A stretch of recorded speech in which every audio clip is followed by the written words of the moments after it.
Halo semuanya, perkenalkan aku Michael Fernando Butar-Butar dan aku berasal dari manajemen aset publik. Nah, kali ini aku akan membahas mengenai pertumbuhan uang dan inflasi. Ini merupakan video sambungan dari video-video sebelumnya. Nah, kita langsung aja ke materinya. Simak yuk. Oke, pada video sebelumnya kita udah sampai bahas the cost of inflation yang pertama, yaitu adalah inflasi falasi, yaitu adalah inflasi merampok daya beli seseorang atas uang yang susah payah mereka dapat. Nah, kita bahas yang kedua nih. The cost of inflation yang kedua adalah shoe cost, atau bahasa Indonesianya itu adalah biaya sol sepatu. Di sini disebutkan bahwa orang cenderung mengurangi jumlah uang tunai yang mereka simpan karena inflasi mengurangi nilai uang. Nah, karena orang cenderung mengurangi jumlah uang yang mereka simpan, berarti mereka menyimpan uang mereka dong, ya kan, ke bank gitu.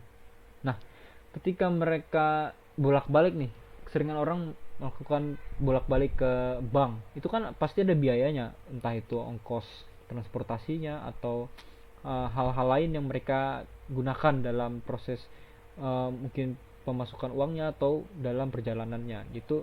Maka apa disebut biaya sol sepatu adalah itu mungkin ibaratnya kayak sol sepatu yang makin aus ketika kita gunakan dalam perjalanan terus menerus gitu. Kemudian yang ketiga adalah menu cost. Terdapat biaya saat ganti harga atau inflasi meningkatkan menu cost. Nah, menu cost ini ibaratnya begini. Suatu restoran kan biasanya ada papan harganya gitu, atau papan yang menampilkan harga-harga dari produk yang mereka jual.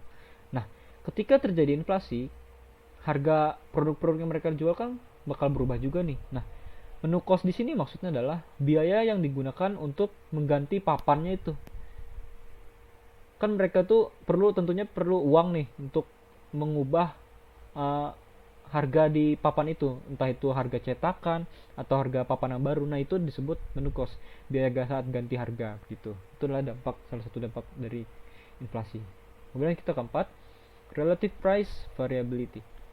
Kenaikan harga tidak terjadi secara seragam di semua sektor atau jenis barang dan jasa. Oke. Jadi maksudnya ini kan variabilitas harga relatif. Jadi begini, harga itu nggak serta-merta meningkat di semua sektor ketika terjadi inflasi. Jadi harga itu meningkat itu ada beberapa faktor. Salah satunya adalah tingkat permintaannya. Misalkan permintaan beras dan permintaan apel, itu kan permintaannya beda. Yang pasti yang bakal lebih cepat habis adalah yang lebih pokok seperti beras. Jadi kecepatan penyesuaian harga itu akan menentukan berapa sih harga yang ada menyesuaikan inflasi yang terjadi. Jadi barang-barang yang lebih cepat habis seperti beras contohnya, itu tuh bakal lebih cepat menyesuaikan harga yang ada sesuai inflasi. Misalkan beras itu kan lebih cepat habis karena barangnya lebih dibutuhkan orang daripada buah-buahan gitu.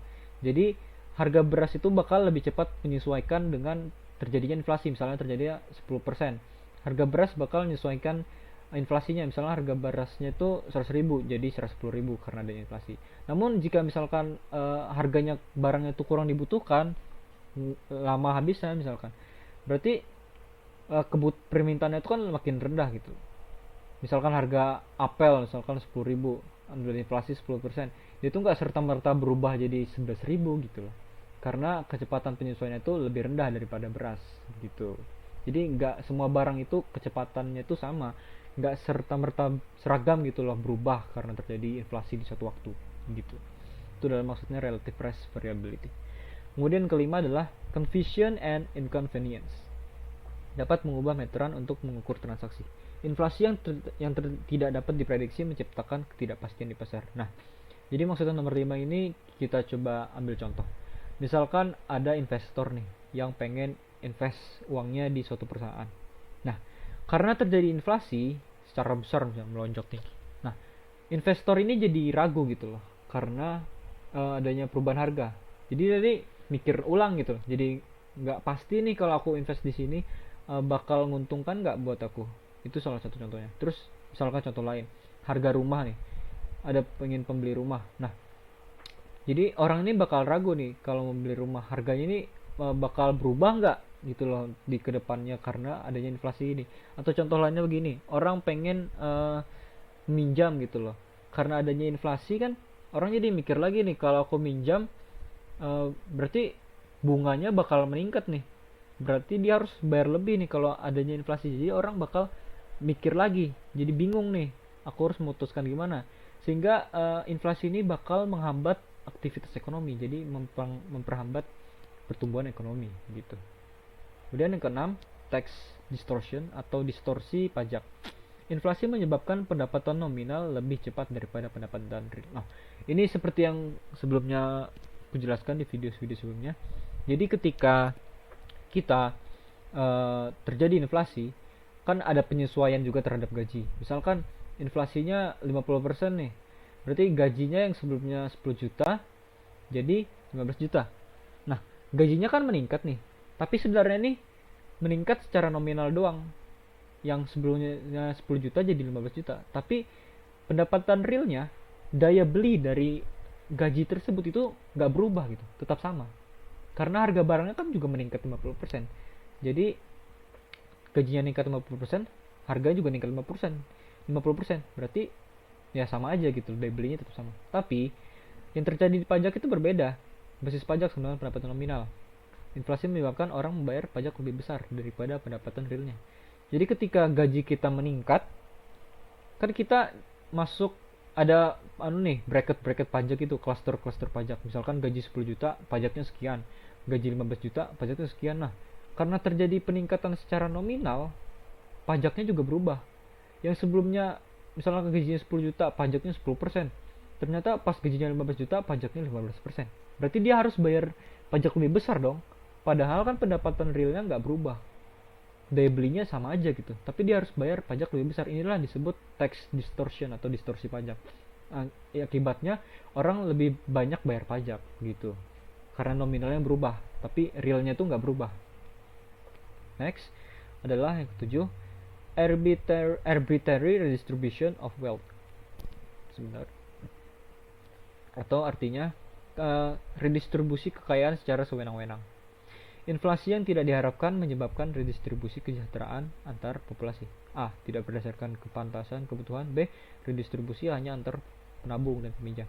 Inflasi dinamis dan tidak menentu saat rata-rata inflasi sangat tinggi. Oke. Jadi kita ambil contoh aja.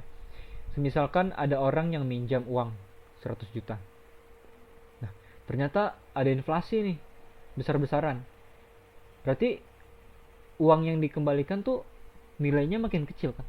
Tapi nominalnya tetap, karena peminjaman uang itu kan berdasarkan nominal nih. Berarti dia harus kembaliin tetap 100 juta. Sementara daya beli 100 juta tuh makin berkurang. Inilah maksudnya tidak berdasarkan kepantasan untuk kebutuhan. Karena nilai beli atau sebenarnya nilai real dari uang yang dia pinjam tuh jadi makin berkurang. Jadi peminjam tuh makin diuntungkan gitu loh di sini. Orang yang minjam uang ini jadi makin untung gitu loh. Yang ngutang nih loh, maksudnya jadi makin untung. Jadi di sini terjadi redistribusi kekayaan atau kesejahteraan. Terus disebutkan sini inflasi dinamis dan tidak menentu saat rata-rata inflasi saat ini. Oke, kan inflasi itu bakal terus tumbuh gitu loh dan nggak menentu. Ini ketika inflasi itu rata-ratanya sangat tinggi. Jadi ketika rata-rata inflasinya itu sangat tinggi, berarti inflasi itu yang terjadi semakin tumbuh gitu loh dan semakin tinggi, dan bisa aja nggak menentu. Kayak contohnya di video sebelumnya tuh kayak di Zimbabwe ini. Nah, makin dinamis kan, makin tumbuh dan nggak nentu gitu loh, bisa melonjak tinggi tiba-tiba jadi 29.000 jadi 207 juta kan, gitu nggak ngotak gitu ya kan. Oke, kita ke next slide. Di sini ada contoh.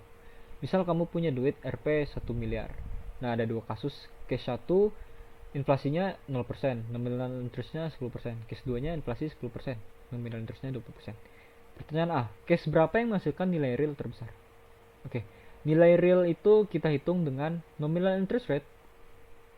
Nominal interest dikurangi inflasi. Berarti di case 1 10% dikurangi 0%, 10%. Nilai realnya 10%. Di case 2 nominal interestnya 20%, dikurangi inflasi 10%. Berarti realnya 10%. Jadi hasilnya sama, nilainya sama 10%. Nah, ini untuk kasus A. Terus untuk B dan C ditambah nih.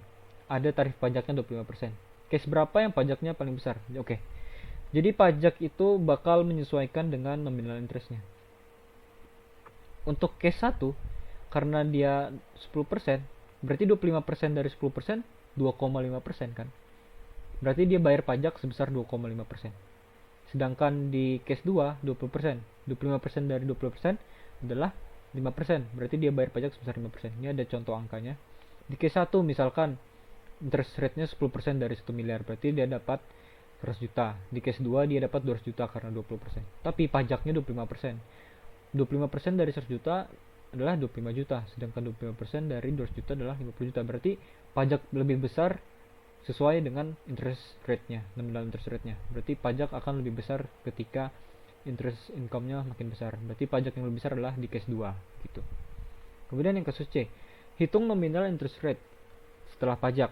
Kemudian kurangi inflasi untuk dapat real interest rate setelah pajak. Oke. Jadi ini cara hitungnya adalah interest rate kita kurangi pajak, kita kurangi inflasi.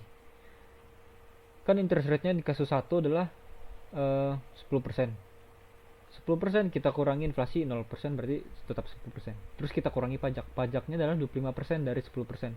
Berarti 2,5%. Berarti dia dapat realnya adalah 7,5%. Untuk case 2, nominal interest rate-nya adalah 20%. 20%, 25% dari 20% adalah 5%. Berarti 20 dikurang 5 adalah 15. Kemudian dikurangi inflasi lagi 10%. Berarti dia dapatnya cuma 5%.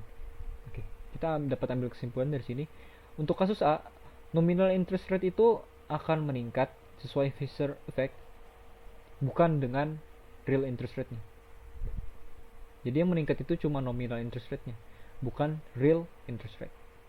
Sesuai di pertanyaan pertama, case berapa yang menghasilkan nilai real terbesar. Jadi nominal interest rate itu cuma angkanya doang, bukan realnya doang, bukan realnya gitu. Kemudian yang B, beban pajak itu akan meningkat dengan meningkatnya nominal interest rate. Seperti contoh tadi, ini kan semakin besar nominal interest rate-nya, makin besar juga pajaknya gitu. Untuk yang kasus C, real interest rate akan menurun setelah dikurangi pajak. Nah ini, real interest rate-nya bakal menurun lagi nih karena ada pajak gitu. Oke, di slide terakhir, ini adalah kesimpulan.